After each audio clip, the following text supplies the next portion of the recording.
নমস্কাৰ বন্ধু বান্ধৱীসকল, আমাৰ চেনেল নলেজ হাইটলৈকে পুনৰ স্বাগতম জনালোঁ। আগৰ ভিডিঅ'টোত আমি অসমৰ কেইগৰাকীমান লেখক আৰু তেওঁলোকৰ গ্ৰন্থৰ বিষয়ে আলোচনা কৰিছিলোঁ। আজি পুনৰ আৰু এটা নতুন ভিডিঅ' লৈ আহিছোঁ। এইটোত আমাৰ লেখকসকলৰ প্ৰকৃত নাম আৰু তেওঁলোকে যিটো ছদ্ম নামেৰে জনা যায় সেই বিষয়ে অকণমান আলোচনা কৰিম বুলি ভাবিছোঁ। কম্পিটিটিভ এক্সামবিলাকত সাধাৰণতে দেখা যায় 2-4টা এনেকুৱা কুৱেশ্যন আহে প্ৰায়ভাগতে, যিকোনো ধৰণৰ কম্পিটিটিভ এক্সামতে আমাৰ অসমৰ। গতিকে ভাবিছোঁ এইটো ভিডিঅ' আপোনালোকৰ যথেষ্ট উপকাৰ কৰিব। গতিকে আহক আমি পলম নকৰি ভিডিঅ'টো ষ্টাৰ্ট কৰোঁ। নহ'লে নামটো দিছোঁ ইয়াৰে নামৰ প্ৰকৃত নামৰ ছদ্মনাম বুলি। মই এটা বাওঁফালে প্ৰকৃত নামটো লিখা আছে আৰু সোঁফালে ছদ্মনামখিনি দিয়া গৈছে। মই এবাৰ আওৰাই কৈছোঁ।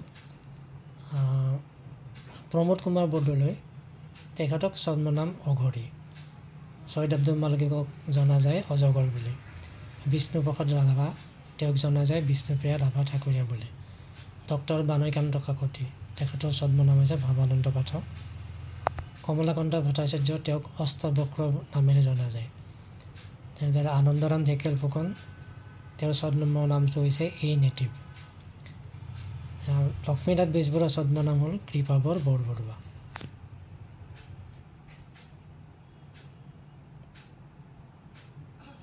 চাই লওক অকণমান।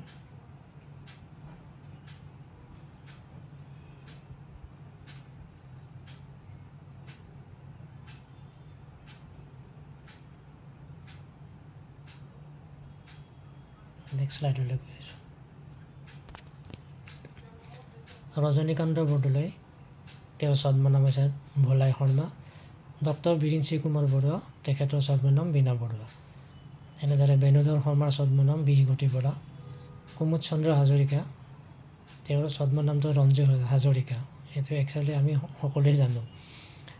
তেনেকৈ দীনেশ চন্দ্ৰ গোস্বামী, তেওঁৰ ছদ্মনাম হৈছে চাৰু দত্ত। মহিম বৰাৰ নাম হ'ল ধন বৰকাই।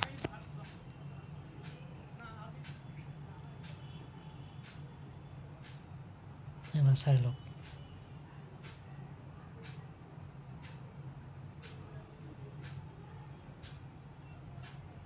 আৰু এটা শ্লাইড আছে। কীৰ্তিনাথ হাজৰিকা, তেখেতৰ ছদ্মনাম দদাই। নৱকান্ত বৰুৱা, তেওঁৰ ছদ্মনাম এখুত ককাইদেউ। ডক্টৰ নগেন দত্ত, তেওঁক এন ডি খুৰা বুলি জনা যায়। সত্যনাথ বৰা, তেওঁক ছদ্মনাম হৈছে এজন অসমীয়া। মামণি ৰয়ছম গোস্বামী, তেওঁৰ ছদ্মনামটো ইন্দিৰা গোস্বামী। আৰু ৰেৱতী মোহন দত্ত চৌধুৰী, তেওঁক শিলভদ্ৰ বুলি জনা যায়।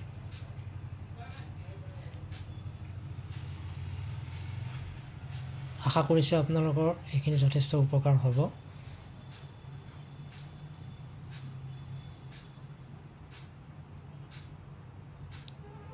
গতিকে বন্ধুসকল, আজিলৈ ইমানতে সামৰণি মাৰিছোঁ। পুনৰ এটা নতুন ভিডিঅ' লৈ, নতুন টপিক এটা লৈ আকৌ আহিম।